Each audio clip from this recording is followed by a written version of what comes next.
Hi YouTube, Mama Kautz here, and I just wanted to say hi and do an introduction to what my new series is going to be here on YouTube.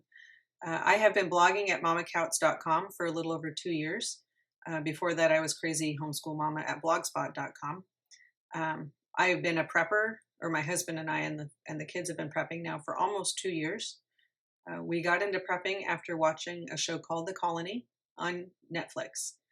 And that kind of opened my eyes a little bit to what was going on, what could happen in case of an emergency.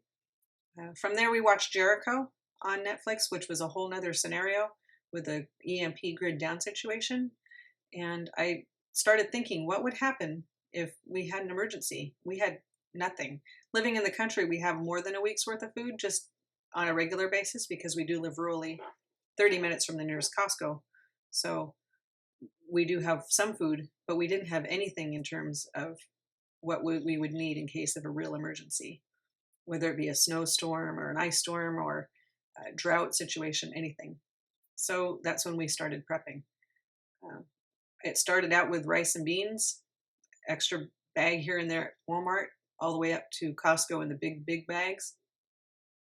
I started couponing so I could stockpile some bathroom necessities. Maybe even cans of food from there. It made it easy to accumulate a lot in a short period of time rather cheaply. So I highly recommend the couponing. So then I prep. Why do we prep?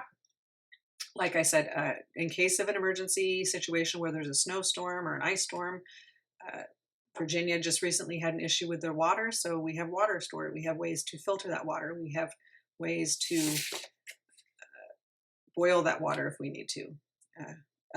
Extended power outage, brownouts because of energy being used during the summer or winter when it's so cold, we have ways to cook food even when we're not having access to electricity.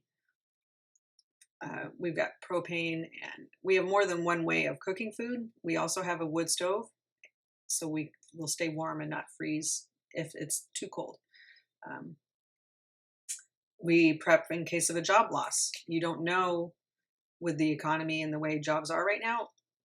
My husband, who is referred to as the principal on my blog because we homeschool, we don't know if his job is secure. I'd like to think it is, but there's always that possibility. If they have to downsize, he could be one of the first ones to go because he's a remote technician for his company.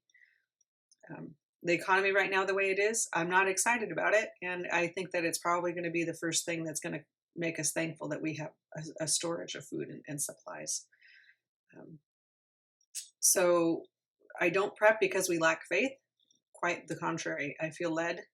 I feel that we have the knowledge we have given to us because of a reason. And that reason I do believe is from God. There are chosen people, I think, that have been chosen to do this. Those that don't do it aren't feeling led to it or don't understand it, and that's fine for them. But we have and have been and will be doing the preparedness. There are 5 levels of preparedness, and you can see that on my blog. There's anywhere from level 0, which has got nothing, not even more than 2 weeks worth of food, to up to level 5, which is a year's worth of food. We're not up to level 5, but we're definitely not at the 0 level. It's good to, it's a security thing for us to have food stored and supplies stored, toilet paper, water, those kind of things. So if we need them, we have them. It's really great to be able to go downstairs to my pantry and shop from there when I don't want to go to the grocery store 3 or 4 times a week. It's a money saver, I think, for us. It makes it so that I'm not going to Safeway and spending $20 or $25 more than once a week when I have a stockpile of food that I can just pick from. We don't do a lot of canned foods, so a lot of the storage I do have isn't necessarily real food, but we do have, let me rephrase that. We don't eat off of the canned goods a lot because I prefer to eat frozen or dehydrated food that I've dehydrated myself. And so those things are there as a backup if need be. I can meat, I can our chicken and hamburger, and bacon. I've canned bacon, so we have those there, and it's very nice to be able to go downstairs, grab my chicken broth that I canned, grab my can of chicken that I've canned, and go upstairs and make chicken soup with our dehydrated vegetables that I bought, frozen from Costco. All of these things I'm talking about are on my blog, so you can read about them there. In the future, I'm going to be talking about different areas of preparedness, how to dehydrate food, how to can, where to start, what's a cheap way to start, those kind of scenarios, just so that you can have minimum of 72 hours worth of food stored for you and your family, and flashlights and that kind of thing, radios, all the things that you would need in case of an emergency. I might even talk about bug out bags if that's something that is necessary. We don't plan on bugging out. I have an everyday carry bag that I carry with things in it in case I'm not at home when there's an emergency. But the first thing would be to come home. So we would be a get home bag in that case. If you have any questions, you can email me at mamakautz.com.